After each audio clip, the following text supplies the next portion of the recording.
दुनिया के सभी असफल लोगों में कुछ कॉमन हो या ना हो, एक चीज सब में कॉमन होती है और वो है बहाना बनाना। अगर उनसे उनकी असफलता का कारण पूछा जाए तो वे कोई ना कोई बहाना अवश्य बनाएंगे।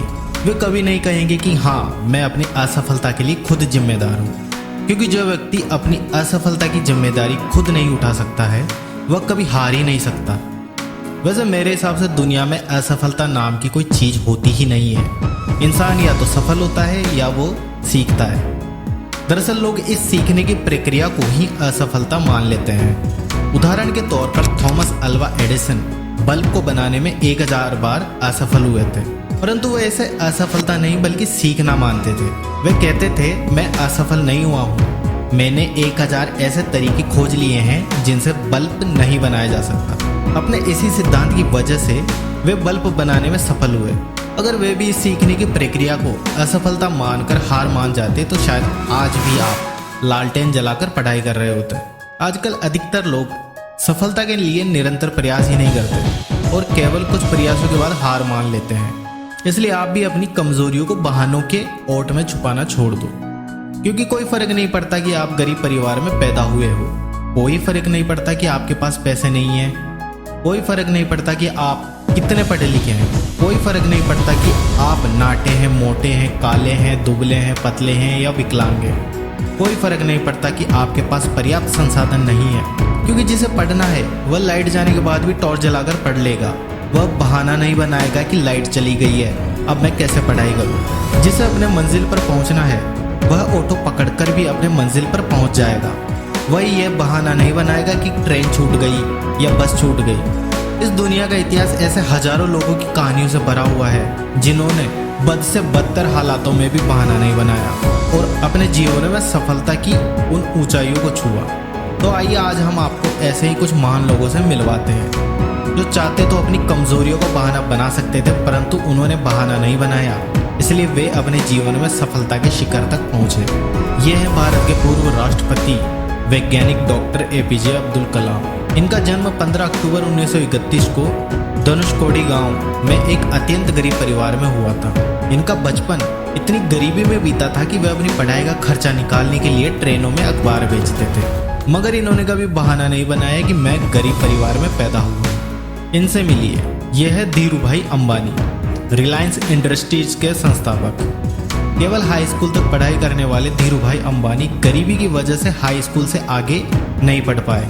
पैसों की कमी की वजह से पढ़ाई छोड़कर रोजगार के लिए मुंबई आ गए। जब वे मुंबई आए तो उनके पास केवल 500 रुपए थे।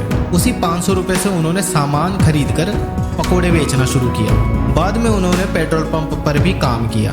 फिर कुछ पैसे जुटाकर उन्होंने बिजनेस करना शुरू किया और आखिर में जब उनकी मौत हुई तो उनकी कंपनी का टर्नओवर था 75,000 करोड़ रुपए। इसलिए आप पैसे की कमी का बहाना भी नहीं बना सकते। अब जरा इनसे मिलिए। इनको कौन नहीं जानता, यह है क्रिकेट के भगवान कहे जाने वाले सचिन तेंदुलकर। कैरियर के शुरुआती दिनों में लोग इनका मजाक उड़ाया करते थे, क्योंकि इनके छोटे कद की वजह से गेंद इनके सर के ऊपर से निकल जाती थी। ये चाहते तो छोटे कद का बहाना बनाकर क्रिकेट खेलना छोड़ सकते थे, लेकिन इन्होंने कभी बहाना नहीं बनाया, बल्कि अपनी कमजोरी को अपनी ताकत बनाया। आज सारी दुनिया इन्हें क्रिकेट का भगवान कहती है। इनसे मिलिए, यह है अरुणिमा सिन्हा। इनका जन्म 1988 में भारत के अंबेडकर नगर में हुआ था। बास्केटबॉल की नेशनल खिलाड़ी अरुणिमा सिन्हा को 2011 में बदमाशों ने चलती ट्रेन से बाहर फेंक दिया। ट्रेन की पटरियों के बीच गिरी यह लड़की रात भर दर्द से चीखती हुई अपनी मौत का इंतजार करती रही। सुबह लोगों ने इन्हें बेहोशी की हालत में हॉस्पिटल पहुंचाया। टूटे पैरों में इन्फेक्शन होने की वजह से डॉक्टरों को उनका एक पैर काटना पड़ा और दूसरे पैर में रोड लगानी पड़ी। ऐसी बुरी स्थिति में इन्होंने ठान लिया कि दुनिया के सबसे ऊंची चोटी माउंट एवरेस्ट को फतह करना है। विकलांग होने के बावजूद इन्होंने मौत से लड़ते हुए एवरेस्ट की चोटी पर तिरंगा फहरा दिया। आपको क्या लगता है, एक लंगड़ी लड़की के लिए दुनिया की सबसे ऊंची पहाड़ की चोटी पर फतह करना आसान काम रहा होगा? क्या वे चाहती तो विकलांग होने का बहाना बनाकर घर में नहीं बैठ सकती थी?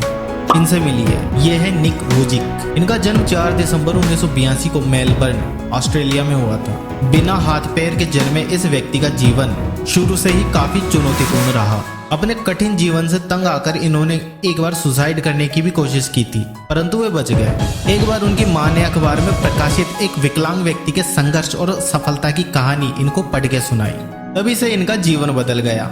आज ये एक मोटिवेशनल स्पीकर और लेखक है। पूरी दुनिया में इनके लाखों करोड़ों प्रशंसक हैं। आज ये जहाँ जाते हैं वहाँ तालियों की गड़गड़ाहट से इनका स्वागत होता है। इनका जीवन उन लोगों के लिए एक मिसाल है जो अपनी कमजोरियों का बहाना बनाकर हार मान लेते हैं। जरा इनसे मिलिए। ये है स्टीफन हॉकिंग। क्या आपको यकीन है कि जो व्यक्ति अपनी जगह से हिल डुल नहीं सकता, कुछ बोल नहीं सकता, वह व्यक्ति दुनिया का सबसे महान वैज्ञानिक हो सकता है? स्टीफन हॉकिंग का जन्म 8 जनवरी 1942 ऑक्सफोर्ड, इंग्लैंड में एक साधारण परिवार में हुआ था।